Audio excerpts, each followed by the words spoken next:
Video शुरू करने से पहले कृपया चैनल सब्सक्राइब बटन दबाना ना भूलें और नोटिफिकेशन बेल आइकन पर क्लिक करें ताकि आप कोई भी अपडेट मिस ना कर सकें। इस वीडियो को देखने के बाद लाइक जरूर करें। हमें कमेंट करके बताएं कि आपको इस वीडियो में ओशो की कही कौन सी बात अच्छी लगी। आइए सुनते हैं ओशो के विचार। स्त्री को किसी ने सम्मान नहीं दिया। ओशो की आवाज में। स्त्री को हम संपत्ति कहते, अब भी कहते हैं स्त्री संपत्ति।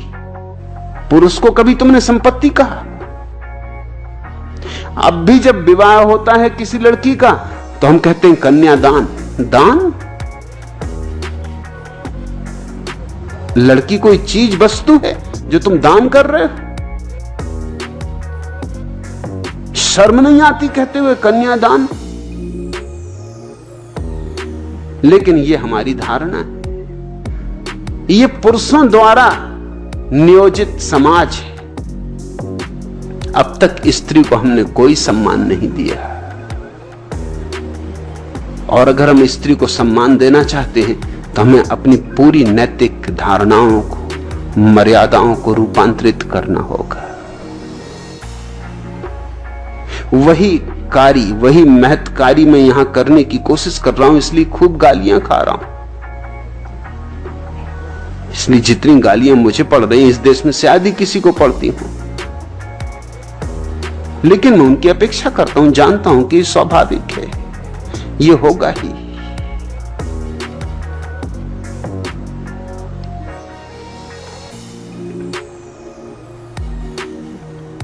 तुम पूछते हो स्त्री मूक होकर दुख झेलती, तुमने सिखाया उसको मूक रहना, तुम बोलने कहां देते हो? स्त्री की तुमने वाणी छीन ली। पहले तुमने उसे वेद पढ़ना रुकवा दिया,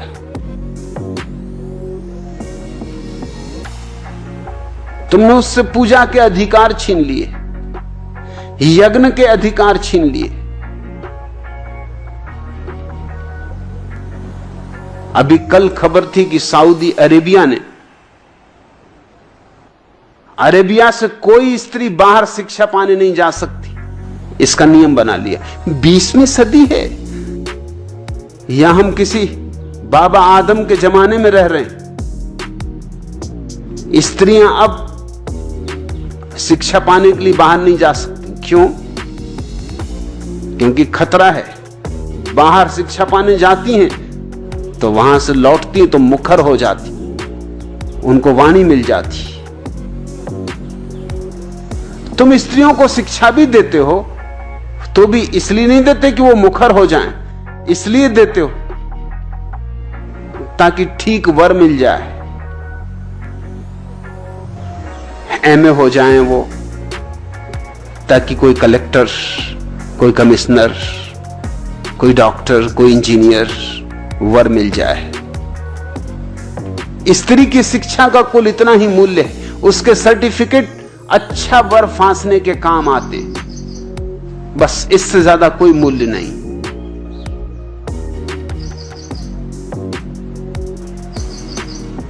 इसलिए तुम स्त्रियों को किस तरह के विषय पढ़ाते हो? उस तरह के विषय पढ़ाते हो जिनका जीवन में कोई मूल्य नहीं। मैं दर्शन शास्त्र का प्रोफेसर था, मैं चकित हुआ ये देख के कि अधिकतर लड़कियां ही दर्शन शास्त्र पढ़ने आती। मैंने पूछा कि माजरा क्या है, लड़कों को क्या हुआ? लड़के साइंस पढ़ते, गणित पढ़ते, लड़कियां क्या करेंगी गणित और साइंस पढ़ के? उनको कोई दुनिया में काम थोड़ी करना है, वो दर्शन शास्त्र पढ़ती जिसका कोई उपयोग ही नहीं।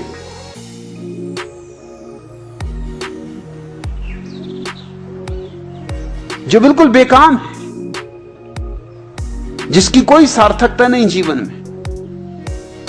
चूल्हा फूको और दार्शनिक चिंतन करो, और दार्शनिक चिंतन में ऐसी बातें भी हैं पुराने दार्शनिक शास्त्रों में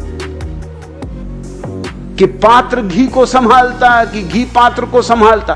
बस चूल्हा फूको और संभाल के देखो कि पात्र घी को संभालता कि घी को पात्र संभालता। और करना क्या है? रहस्यपूर्ण बातें सोचो।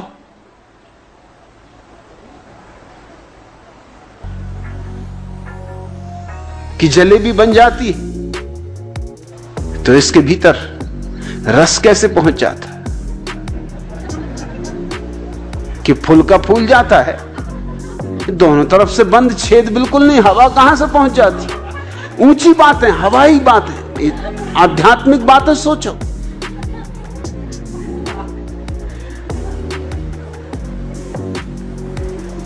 दर्शन शास्त्र पढ़ती हैं लड़कियां, काव्य शास्त्र पढ़ती हैं लड़कियां, भाषा शास्त्र पढ़ती हैं लड़कियां, बेकाम की बातें जहां कोई और पढ़ने नहीं जाता, उनको सर्टिफिकेट से प्रयोजन है।